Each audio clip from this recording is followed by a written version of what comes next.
I think I'll always be finding something new that I want to do. It's who I am. I just want to I have to have something that I'm passionate about and that I'm focusing on in order to be happy.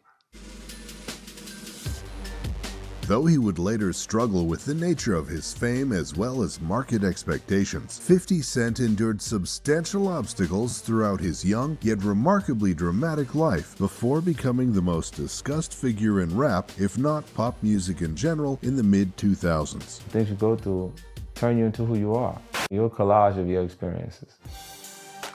Following an unsuccessful late 90s run at mainstream success and a successful run on the New York mixtape circuit, Eminem signed 50 Cent to a 7-figure contract in 2002 and helmed his quick rise toward crossover success in 2003. I love 50 Cent. I call him the Black Elvis Presley. The product of a broken home in the rough Jamaica neighborhood on Queens, New York, 50 Cent lived everything most rappers write rhymes about, but not all actually experience. Criminal activity. People enjoy the action. Drugs, crimes, imprisonments, stabbings, and most infamously of all, shootings. It's not how many times you've been down, it's how many times you get up.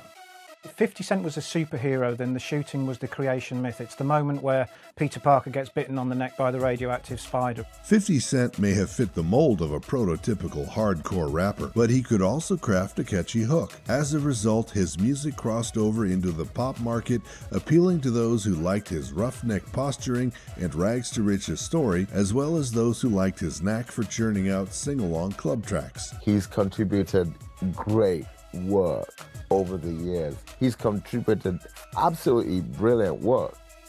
50 Cent has lived by his own notorious words, "Get rich or die trying." So you don't give up based on it being rough. You work through it. This is his remarkable story.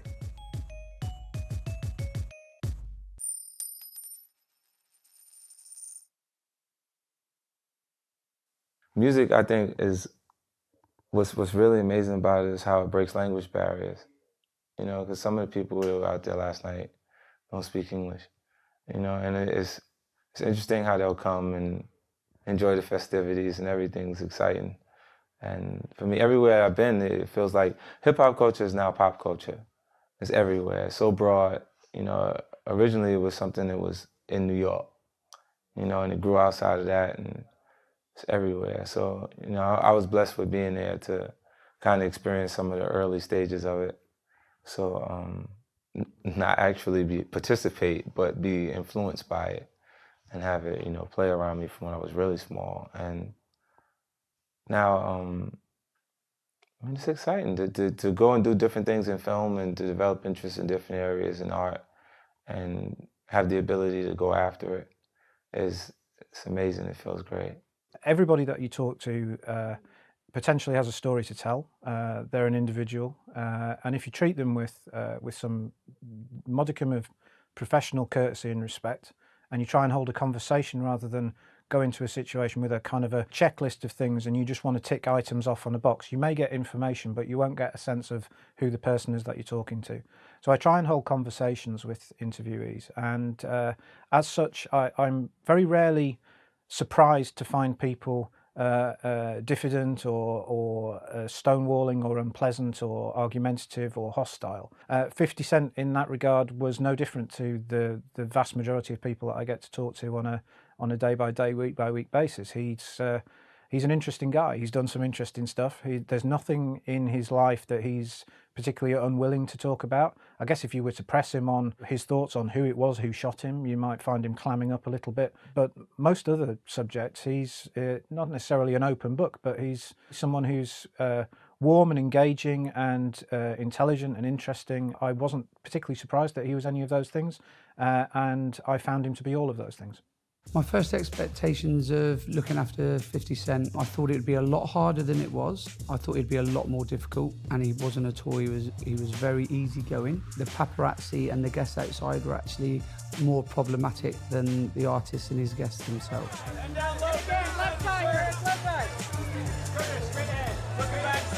50 Cent is so relaxed when he looks at a venue. We had him in a venue where there was a hole in the VIP wall. It's always there. But he looked at the DJ box and he just decided he was going to make his way to the DJ box, not thinking about the crowd or any risks. So I've had to sort of pull him back, ask him where he's going, and then put my security forward of him. So when he goes through and the crowd comes in, he's still safe. And it was really busy, so it was well worth doing. I wish I could take you all to the neighborhood where I grew up in Jamaica, Queens. We see families struggling to get by, parents working 2 and 3 jobs just to make ends meet, kids staring at adversity day after day. But we also see hope, we hear music, we witness dancing and laughter in the streets and the storefronts, because New York City, that's what we are, baby. This is the city of dreams.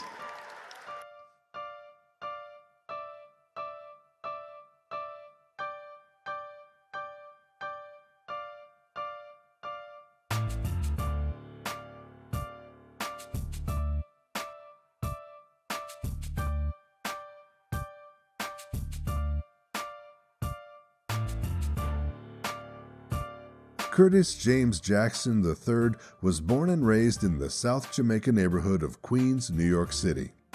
He was raised by his mother Sabrina, who gave birth to him when she was 15. A cocaine dealer, Sabrina raised Jackson until she was murdered when Jackson was 8. She lost consciousness after an unknown assailant drugged her drink. The assailant then turned on the gas and closed the windows of her apartment. Being deprived of a mother in Black America is actually a really horrible thing, because normally it's mothers who actually take care of the kids and the dads leave.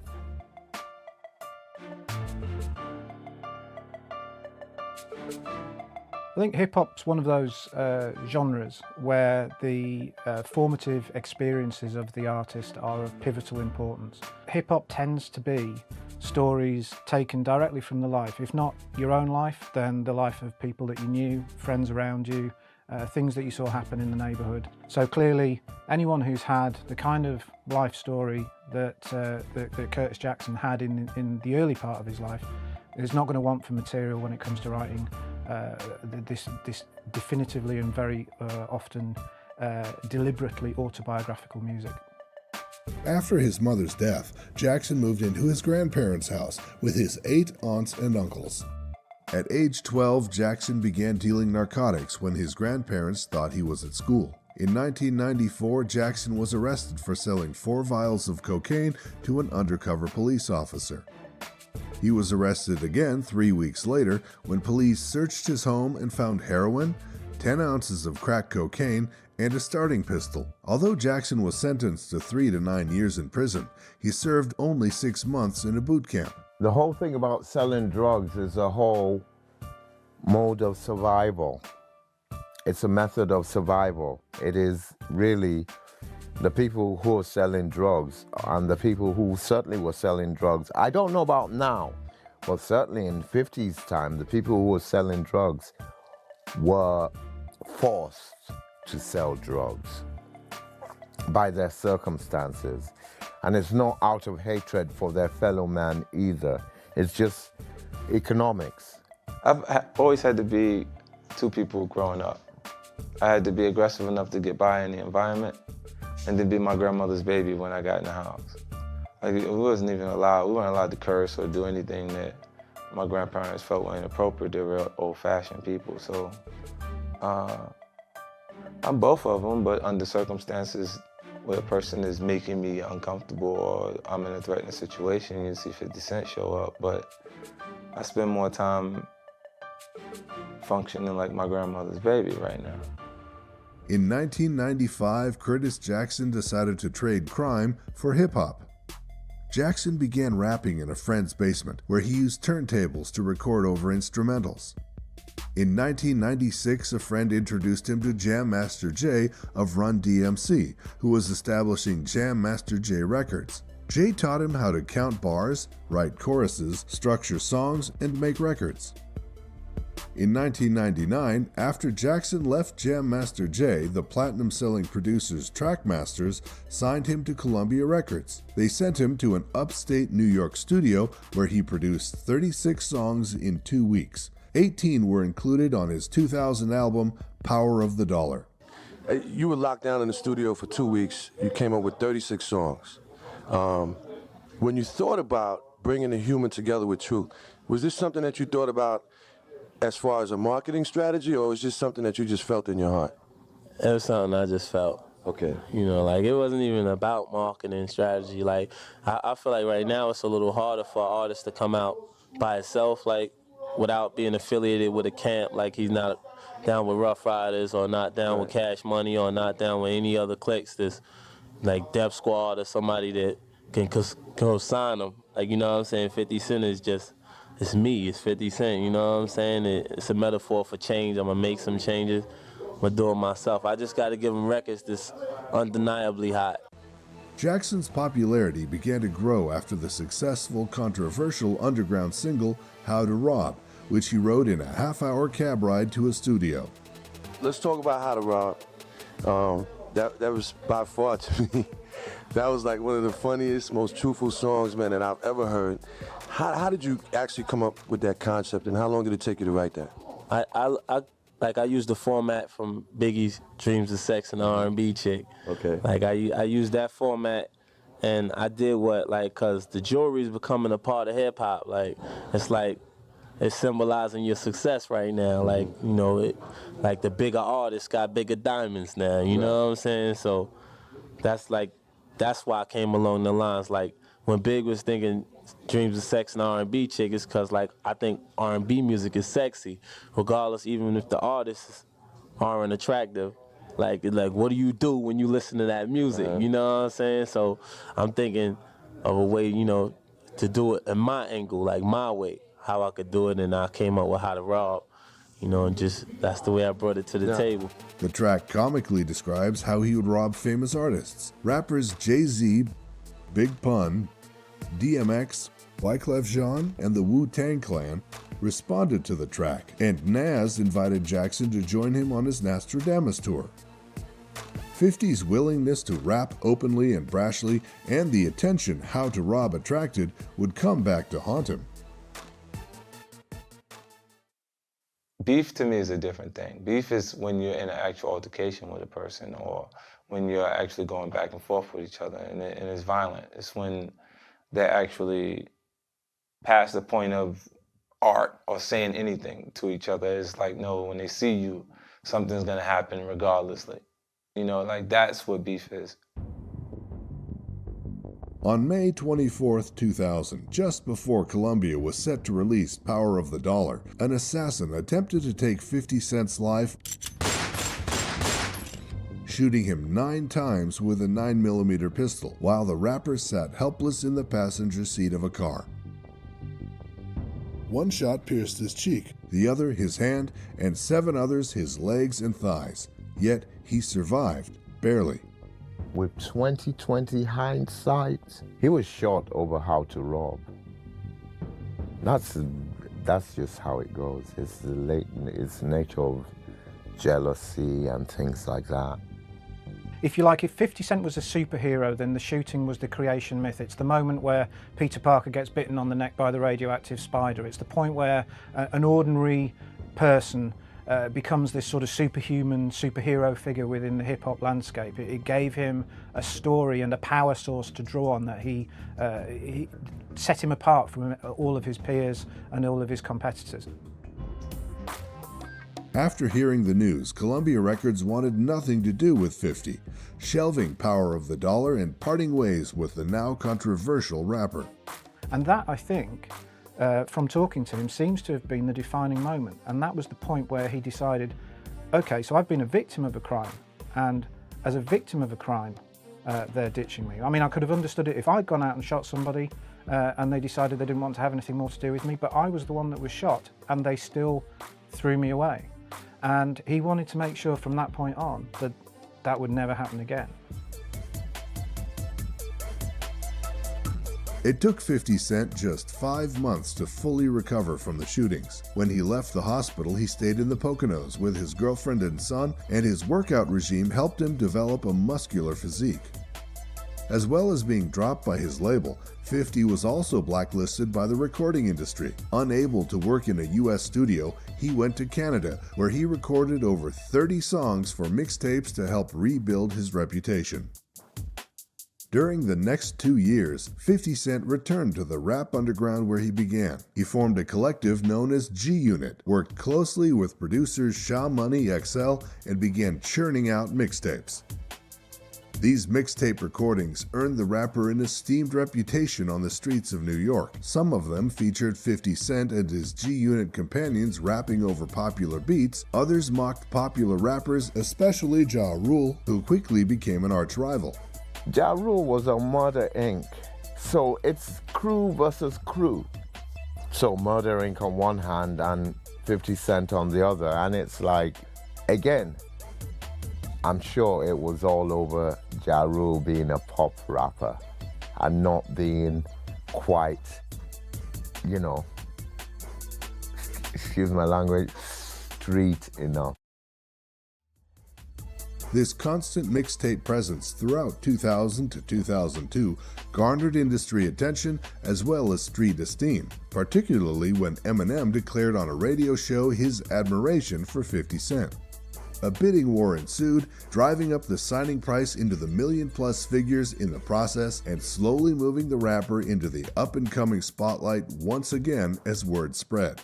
Despite the bidding war, Eminem indeed got his man, signing 50 Cent to a joint deal with Shady Aftermath in collaboration with Dr. Dre. During the successive months, 50 Cent worked closely with Eminem and Dre, who were both credited as executive producers on his upcoming debut, Get Rich or Die Tryin'. 50 Cent's debut album was built up as one of the most anticipated rap debuts of recent times. Get Rich or Die Tryin' was released in 2003. It debuted at #1 on the Billboard 200, selling 872,000 copies in its first 4 days. The lead single, In Da Club, set a Billboard record as the most listened to song in radio history within a week. It's kind of a landmark in a way because it paved the way for what later happened in hip-hop, which was people dealing with people who had been in jail or people who had been shot, that you had to have some sort of reputation before you were even allowed on the mic. With the backing of established rap stars such as Eminem and Dr. Dre, the album was almost inevitably an international hit, and 50 Cent was noted for his graphic records that didn't hold back in outlining the trials and tribulations he'd gone through to get to this point. I think you go back to Snoop and his emergence in the early 90s, and you find the first archetype of the rapper turning their real life situations, their trials and tribulations, literally in Snoop's case his trial, into fuel for the art. And here's 50, who's had even more drama in his real life. And clearly by that stage, this was not just a normal and an expected thing for a rapper to do, but actually probably commercially advantageous.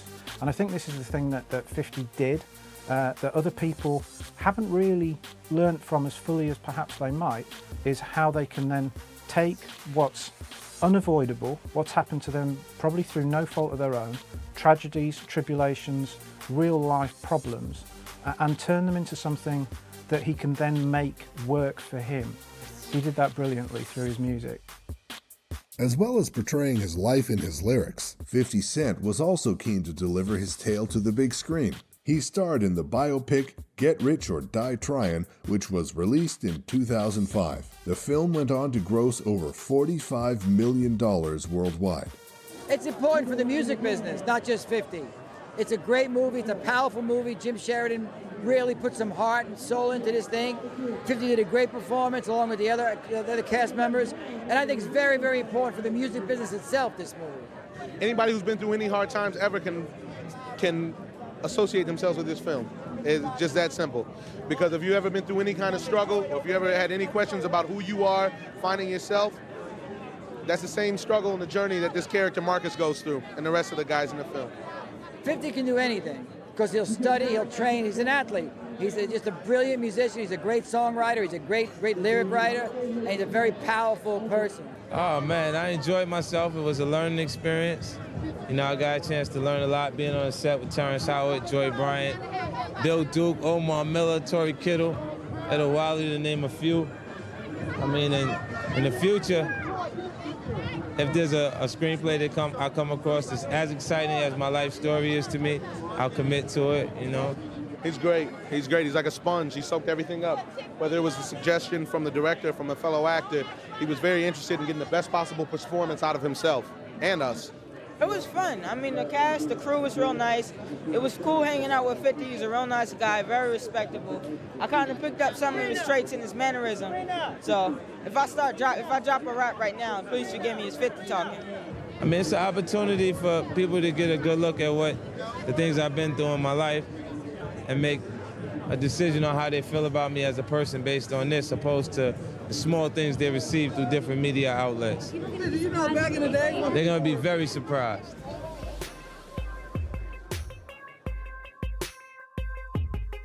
50 Cent made his group debut with G-Unit, Beg for Mercy. The album charted at number 2 and spawned a couple top 15 hits, Stunt 101 and Wanna Get to Know You. After the successful release of Get Rich or Die Tryin', 50 Cent stayed on the sidelines for the most part as G-Unit affiliates Lloyd Banks and Young Buck released popular solo albums. Another G-Unit affiliate, The Game, released his debut in January 2005, and it proved to be the most successful among these solo spin-offs, in particular the singles How We Do and Love It or Hate It, both top 5 hits that predominantly featured 50 Cent. As these singles were riding high on the charts, however, 50 Cent and The Game were feuding, and the latter was acrimoniously booted out of G-Unit. It's built into the language of hip-hop that you diss other people. You know, you diss their clothes, you diss their shoes, you diss their moms, you diss all of that. You know, but you do it wittily, and that's what you're supposed to do. It's always been a part of hip-hop culture. They started calling it beefing after Tupac and Biggie. You know, and the culture is so competitive in hip-hop, you had to be prepared to battle at any time. If you were an MC, which stands for microphone controller, you were able to get on at whatever point, and you would go back and forth and saying who could actually rock a crowd better than the other. In March 2005, 50 Cent released his second studio album, The Massacre. Nearly as popular as Get Rich or Die Tryin', The Massacre debuted at number 1 and went on to sell over 10 million worldwide, and spawned a series of smash hits including Disco Inferno, Candy Shop, and Just a Little Bit. When you release your second album, the knives are out. No matter who you are, the knives are out. And then you have to doubly impress people. By the time it came to Massacre, which I reviewed for the NME, it was something slightly different. Dr. Dre contributed, but he didn't do the whole album. And 50 Cent obviously intentionally did that because he wanted his own identity separate from a producer's identity. But I remember that I gave it 7 out of 10. And with hindsight, it should have been more. Because it's a more enduring record in its own way than Get Rich or Die Tryin'. The Massacre tends to get thought of as being in second place, if you like. It's the second album. We also didn't sell as well as the first one, and people tend to think maybe it wasn't as successful. I would argue it's creatively much more successful record. There is a broadening of the themes, a deepening of the attitudes that he brought to his music, the relentless focus and drive on making it as work as meticulously and as smoothly as possible. There's some big songs on there that have become anthems. It was a success. It didn't sell as many copies, and I don't think that's the way to judge it. I think it's a better record. It's a record that would actually endure, but all he is speaking about on that record is, once again, massacring other MCs. After robbing other MCs, now he's going to massacre them. You know, it's hip-hop.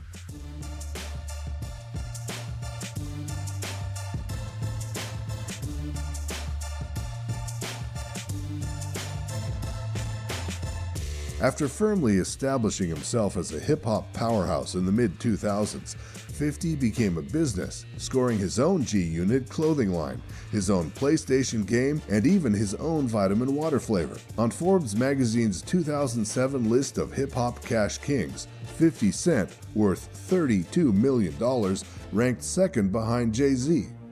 When you go back through 50 Cent's musical career and his biography and his life story and all of the things that he's done creatively and commercially, they're all interlinked, and they've all been about maximising potential, and turning himself into a brand was already somewhat established within the hip-hop world by the time he came around.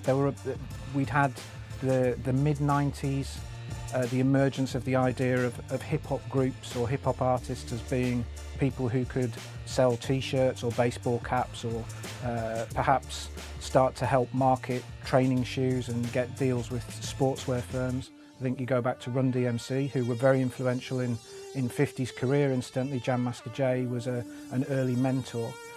They were the first people to really sort of bring the idea that hip-hop could help sell things like sports shoes.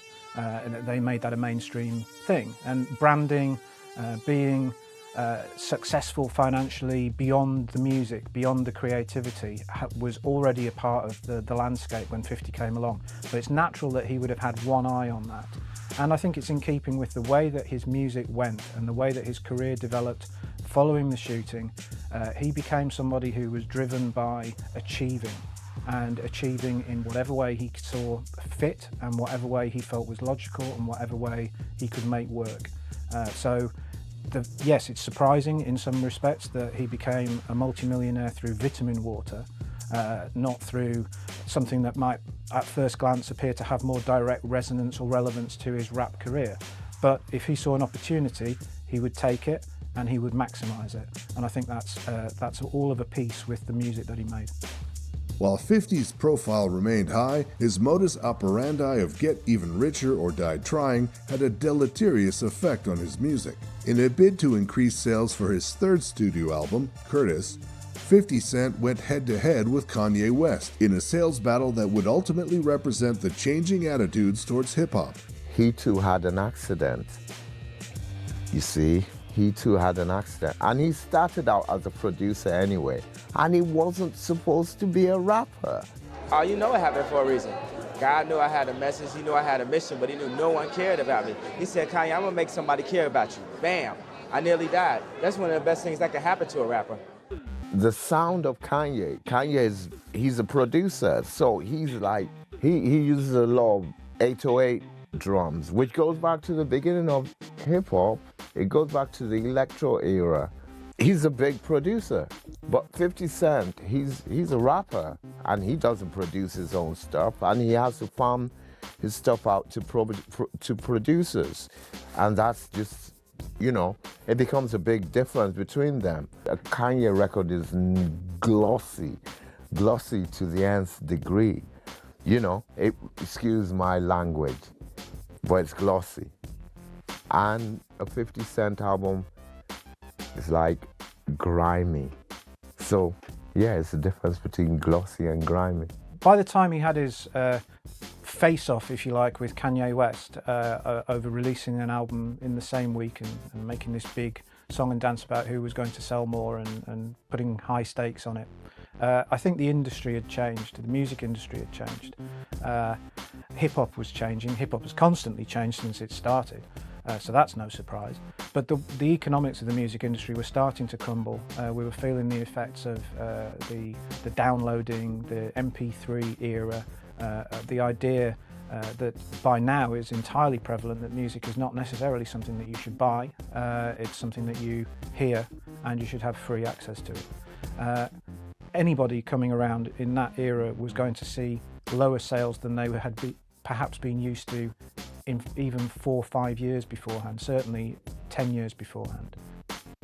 Anything that could galvanise audiences and get people to actually think about buying records was therefore something to be savoured and to be applauded in the boardrooms, if not necessarily in the clubs, as it were. To the general public, the pairing seemed like David versus Goliath, with the G-Unit leader towering over his production-centric counterpart from Rockefeller in both stature and pop status. 50 Cent claimed that if Kanye outsold him, he would never make music again. I think what 50 Cent did during that period with Kanye was nothing so much than execute a very shrewd bit of marketing. He made it into a prize fight. If you support me, buy my record. If you support Kanye, buy his record. And I'm sure that Kanye would have interpreted it in that way as well, that 50 was actually helping him sell his own record. Kanye West went on to defeat 50 Cent in their much-hyped SoundScan clash, pushing 957,000 copies of Graduation against 691,000 copies of the G-Unit Star's album Curtis. It doesn't surprise me that he then continued to make albums afterwards, because there's all sorts of ways you can spin that. He's like Humpty Dumpty in that regard. He can make words do whatever he wants them to do. Did he sell more records? Maybe he would argue that he sold more over a longer period of time. I don't know. Or he sold more singles, or he had more downloads, or he had more views on YouTube. There'll be some way in which he could say that he won. Or just the fact that he sold a lot of records, that's winning enough. After the Kanye West saga was laid to rest, 50 Cent was keen to further explore his acting career. He landed a role in the action thriller Righteous Kill, along with Hollywood A-lister Robert De Niro and Al Pacino. Oh man, in spite of the character I'm playing in the actual film, it actually has a bigger role than people understand. Until I actually see the film, they understand it. But it's like, I think that the project itself was so exciting that I can't even focus to tell you what I think about the character. So many people, you see, I'm nervous, and I'm never nervous, you know? So was it nerve-wracking working with Pacino and De Niro and guys like this? Well, yes. You know, I think anyone would feel that energy at some point. You know what I mean? And if it ain't coming from them, it'll be coming from the people in the room that make you feel that way. You know, so I actually had the opportunity to be acquainted with Robert a little more than Al Pacino, but you know, Al's a good guy too. And so what was the experience like working with them? I mean, did it just make you want to be a better actor? Okay. It was great. Like, I mean, I feel like I did a great job. If you ask them, they'll tell you I did too, because you know, but it worked out. The whole process was great. It's an amazing experience. So to go from Get Rich to Die Tryin to this type of movie, I mean, what is that transition like? Well, I mean, since this, I've shot a film, Microwave Park, with myself, Val Kilmer and Sharon Stone. I did Home of the Brave, myself, Samuel Jackson, Jessica Biel, Brian Presley, and you know, a few projects that I'm proud of. I actually wrote, produced, and directed my first film. It'll be out like late November, before I Self-Destruct. On its opening weekend, Righteous Kill opened at number 3, grossing just over $16 million behind The Family That Prays and Burn After Reading. Well, I think police officer movies generally have criminal activity. People enjoy the action in those actual films. I mean, and we have confirmation constantly from our news publications, and away from it actually being in the UK, confirmation will come from the web, where you get a chance to see that these things go on in the environments that they're making reference to. So it's like watching a film that's based on someone's true story or someone's life story. It's interesting even if it doesn't run parallel to yourself.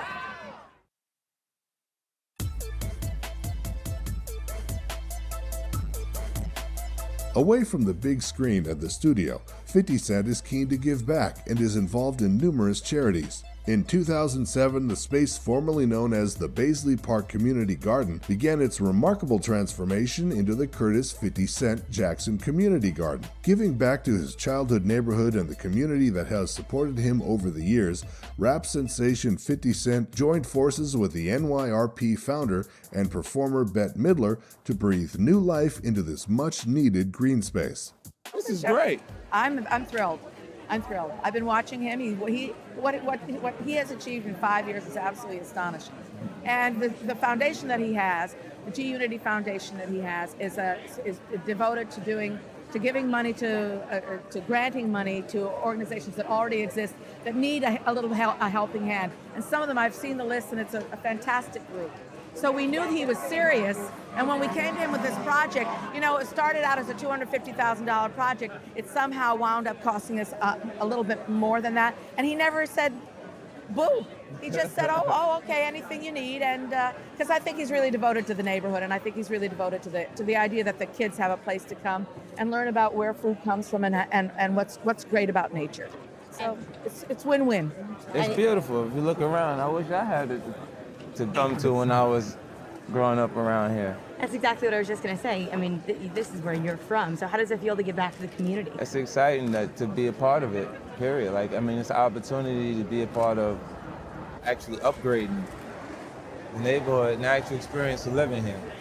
Absolutely. Now, how did you guys hook up with Walter Hood to design the project? My organization is New York Restoration Project, and the head of my organization is Drew Becker, and he knows almost every top landscape architect in our country. And I have to say that Walter Hood is one of the foremost, and he's never designed a garden here in New York City. This is his first garden. So we are I'm sure the magazines are going to descend upon us because it's first of all, it's sustainable. This is a rainwater collection system, these blue things here. There's a gigantic tank underneath the garden that holds the water. We have pumps, we're going to have solar. We do programming, we have show movies, we have, festivals. It's fantastic. I really hope the kids love it. I know the grown-ups are going to love it because they really get it. They've been on this garden for about 30 years, so they get it. The kids, it's brand new to them. I think they're going to have a wonderful time here. And any plans to do any other gardens in Queens? I don't know. What do you think? Yeah, I think we need to get busy. What do you think? We can do a lot of stuff. We can do a lot of different things, But I'm excited. There's a annual day that goes on down in 40 Projects every summer that didn't really happen this year, so I'll be sponsoring that next year. So.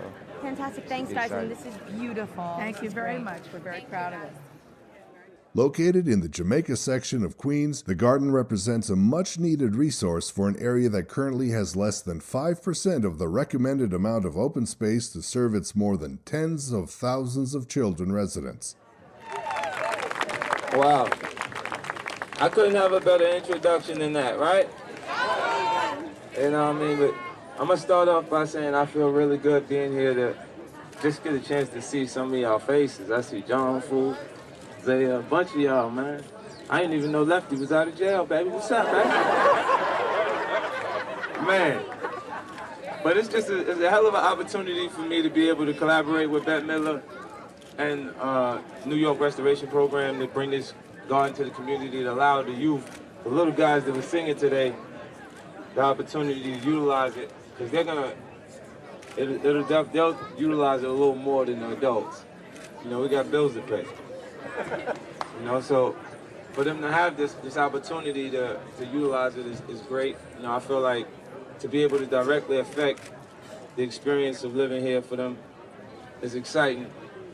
And also, while I got the mic and I'm in front of everybody, I'm looking forward to doing even bigger, better things in the actual community in the future. So they can look forward to, they can say this is the first thing that happened.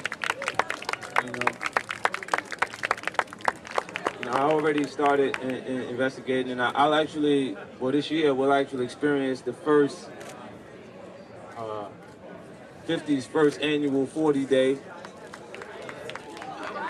down in 40 Projects, and also 50's first annual Baisley Day. See, because we haven't had the opportunity, to be honest, it's just the money ain't around here the same way it used to be, baby. So we got to get it from somewhere else. So we're going to make it happen the way we've been making it happen right here. Thanks for coming.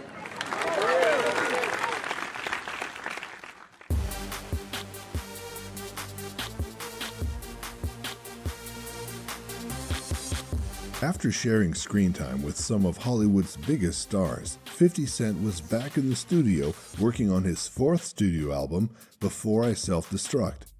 Initially, Before I Self-Destruct was planned to be 50 Cent's 2007 album, for which he completed 12 songs. However, he decided to release Curtis instead, and as a result, Before I Self-Destruct's release date was originally pushed back to 2008. In a red carpet interview, 50 Cent stated that while he was working on the album, he wrote, produced, and directed his first film, saying that the release of the film would coincide with the release of the album. Though a track list appeared in early January 2009, 50 Cent later stated he reworked much of the album. The album was released exclusively on the iTunes Store on November 9th, while the physical copy was released in stores on November 16th. 50 Cent told MTV that he named the album Before I Self-Destruct because, quote, it could potentially happen. 50 Cent described the album as darker and more aggressive than his previous album and stated, quote, hands down, it will be the best record of that time period. The album sold 160,000 copies in its first week, debuting at number 4 in the United States. By 2009, you're really talking about a completely changed landscape for the marketing and selling of music. And if 50 Cent has one key attribute, it's as a great branding, marketing, selling apparatus. He's a man machine when it comes to precision tooling his output and making it as successful as possible. Now, Before I Self-Destruct certainly didn't get the numbers that his earlier records had achieved, but then how could it? It came out in an era where so many people were accustomed to getting music for nothing, and they weren't interested in buying albums by anyone, never mind who it was that was making them. The numbers that it did, therefore, have to be seen within that context, and it's hard to argue that it wasn't as successful as other records of its type, even if it wasn't as successful as other 50 Cent records had been in the past. By this point in his career, the movie offers were flooding in. He accepted a role in the gritty British crime thriller Dead Man Running alongside Danny Dyer and Tamer Hassan. A lot of projects. What makes you decide what to do, and in particular with this film? Why did you decide to do this? Well, things that kind of speak to my lifestyle, you know. So I'll pass on things if it don't, like if I wouldn't actually utilize it or understand why a person would want it, I won't be involved in it. In the film project, Alex, the director, came out to talk to me about the project, and he was really impressive. Like him, he was more impressive than the script initially because I didn't get a chance to read everything there, and then there was the slang in the actual script that was like, I don't understand this part. So he had to kind of explain to me what it was actually about. And my character was originally written British also, and then he made the modifications, and it made perfect sense for me to be a part of it. Then I had a chance to see Layer Cake and The Business prior to him actually coming. So when he told me that it was Danny and Tama, it was exciting. And then I thought it was an amazing, they pulled off the hat trick when they got Brenda involved. You know, that was the key piece that made it like, okay, this is a real movie to me. You know what I mean? Like, this is gonna be hot. And then, you know, it came out like I expected. You know, I just wanted to be a part of the projects that have artistic integrity that I want to be associated with.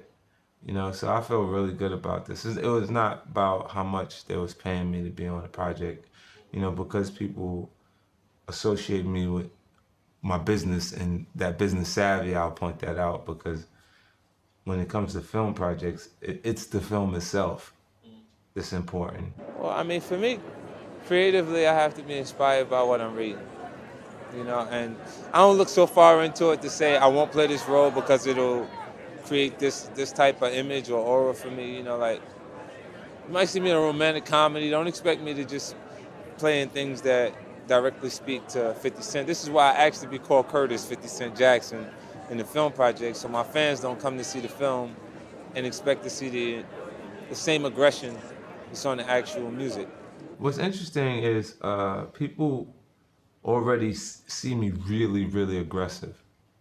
You know, so I think I'll be accomplishing what I really need to accomplish by them seeing normalcy within my character and them seeing, I played a police officer in Streets of Blood. I played a soldier in Home of the Brave. You know, it's the intensity of the war setting that attracted me to that project because there's no bigger life-threatening situation for you to be in than on the actual battlefield, you know, so those projects. And then Righteous Kill, Al Pacino, Robert De Niro is a complete different role, you know, but it's different kinds of aggression involved in those actual films. And I think we all have it at different points. Does rapping help you as an actor? Well, it helps you develop a comfort in front of the camera. Prior to you actually starting to act, you can become extremely comfortable, you know, speaking in front of the camera. It becomes the third person in the room. You know, that you don't actually have to pay very much attention to it and still be natural.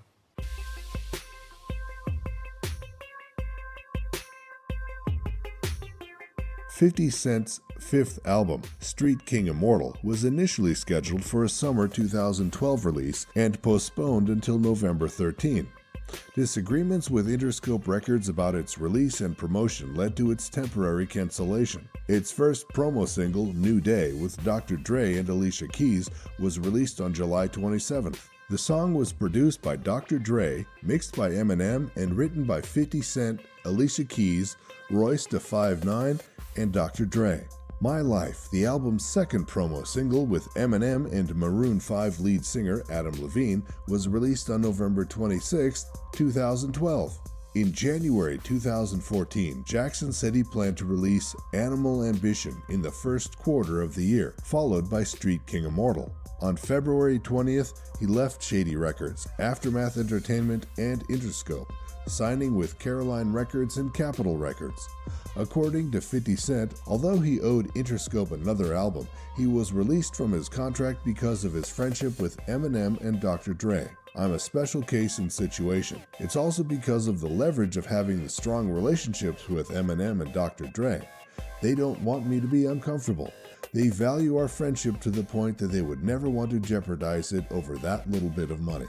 That day, he announced that Animal Ambition would be released on June 3rd and released its first track. The song Funeral was released with a video on Forbes.com. Produced by Jake One, it is a continuation of 50 Bars from a previous album. 2 more tracks were scheduled for release on March 18th. At South by Southwest in Austin, Texas, Jackson performed Hold On from the new album. That song and Don't Worry About It were released with accompanying videos on March 18th. According to 50 Cent, prosperity would be a theme of the album. This project I had to search for a concept, a really good concept in my perspective, and that was prosperity. I outlined all the things that would be part of prosperity, positive and negative, for Animal Ambition.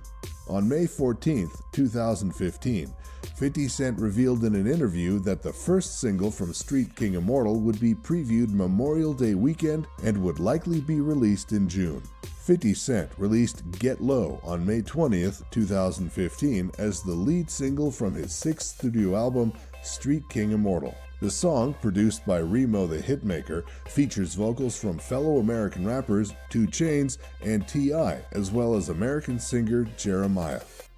So a new record in 2016. It's going to be an interesting listen. I don't know what to expect from that. I don't think anybody knows what to expect from that outside of 50's camp. Street King Immortal, new 50 Cent album, should be very interesting, as usual, because if he says he's immortal now, once again, he's gone beyond the limits set.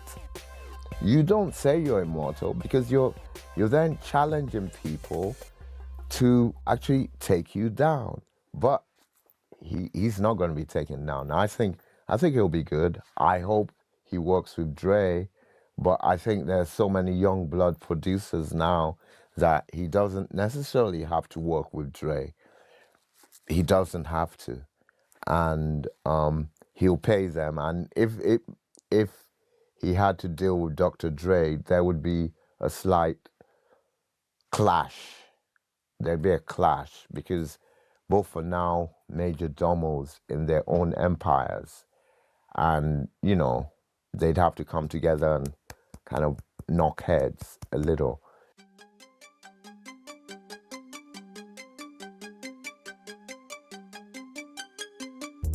Looking at 50 Cent's career, one would hardly expect that the rapper's impressive rise to stardom could have been cut short by an early life of crime and violence. As a musician, an actor, and a businessman, 50 Cent has consistently proven his instincts for choosing successful projects in which to involve himself. However, 50 Cent was actually born into an environment full of poverty and bloodshed, and had to fight his way out of a deadly cycle of incarceration and physical confrontation before he truly realized his full potential.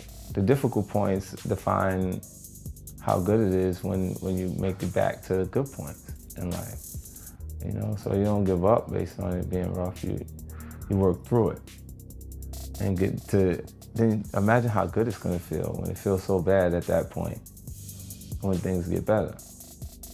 You know, like, even now at this point in my life, if I didn't go through the things that I went through in the past, it wouldn't feel the same. You know, the things you go through turn you into who you are.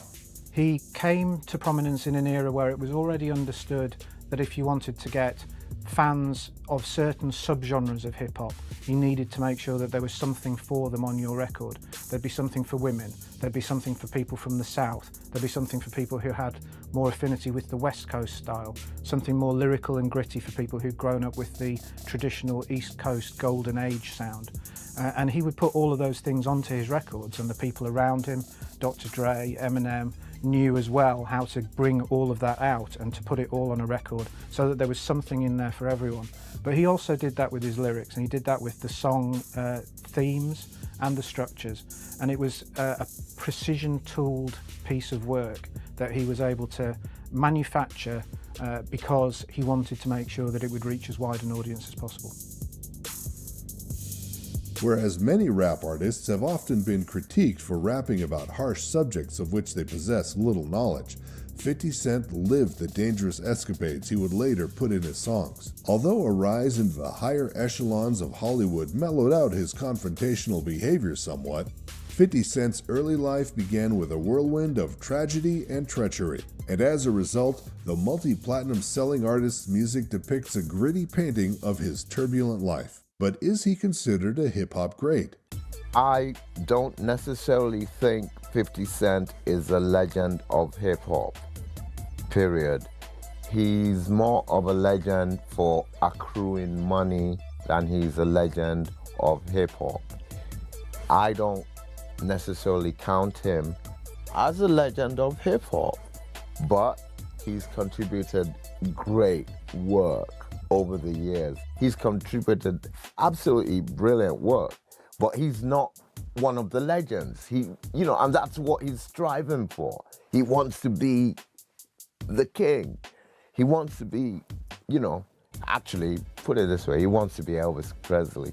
50's place in hip-hop history is an interesting one, and it's difficult to see exactly where he's going to fit when people are looking back 10, 15, 20 years hence and considering the competing merits of the different people of the era that he's been a part of.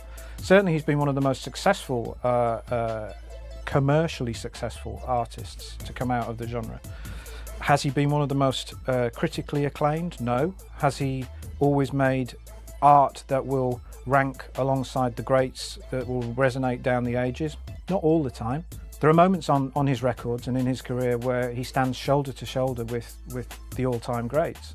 Perhaps not as many of them as would necessarily be needed to have him admitted into that upper pantheon of the all-time giants of the genre. And in a funny sort of way, perhaps the creative work that best exemplifies what he's about and that I would consider in many respects his greatest artistic achievement is his autobiography, his book. Which really does nail aspects of hip-hop culture, the ideas that rappers use, the drive and the motivation behind people to make this kind of music for that kind of audience in this era. He tells that better in the book than maybe he did on some of his records. Now, one could argue that means that the records perhaps don't deserve to stand among the greatest of all time. Well, maybe it means that the records are actually better than we all thought they were at the time, because we've now got this expanded context in which to place them. And we can see him perhaps more clearly as a more fully rounded artist, rather than perhaps this very driven, slightly calculating, perhaps slightly cold persona that we get from just the records on their own. I create goals for myself, and as I accomplish them, I move on to recreate new goals for myself. I think I'll always be finding something new that I want to do. It's who I am. I just want to I have to have something that I'm passionate about and that I'm focusing on in order to be happy. You know, and I move from one project to the next project to the next project. If there's nothing going on, like vacation for me is 2 days. I only need 2 days. After that, I start looking around like, why am I stuck here? When I'm on an island, wherever I'm at, I'm like, wait a minute, this is too much here. Like, what are we doing? Like, and I don't know if it's from the way I was brought up, but I gotta kind of be involved with, you know, things, what's going on and what I'm working on. He's had an interesting few months. We've seen him win all sorts of plaudits and significant critical acclaim for his acting in Southpaw alongside Jake Gyllenhaal, which is interesting in itself, because I felt that while he was fine enough in that film, he's been better in other films without people really taking that much notice of him. So that's good. He's got the acting thing starting to pay off for him, I think. Maybe we're going to see a bit more of that in him. Maybe he's got some stories that will feed into his music that have come from his absorption and establishment in that world. He's also declared himself bankrupt, and again, I wonder quite what the real story is there, whether we'll ever get to the bottom of it. There's a history, one would hesitate to call it a tradition, but there's certainly a route in the United States where people can use I think it's called the Chapter 11 bankruptcy procedures to essentially separate themselves from financial situations that they'd rather not be a part of. And I don't know whether declaring bankruptcy implies you don't have any money. I don't think that necessarily applies in this case. But he's going to have to address that. I think his fans would expect him to address that in this record. He's obviously someone whose conspicuous success over the years has been a big part of the brand that he's built following his first album, and for him not to at least start talking about why he went into bankruptcy and what that was for, and maybe either in a couple of lines dismissing the notion or joking about how he's been able to pull one over on people who were financially after him and out to get him, and he's now run away and stashed the loot somewhere. I don't know what his... I would expect there will be something in there, and it's going to be very interesting to hear how he tackles the changing narrative that he's been a part of over the last couple of years. So it's me sharing another portion of my experience in my life. That's been what my entire music career is about, writing things that I've experienced, seen, and been exposed to and subjected to on some level. So it just was, for me, the next level in presentation. Whatever path 50 Cent chooses to take, and with a new album on the way, fans of the New York rapper can look forward to their idol being around for many more years to come.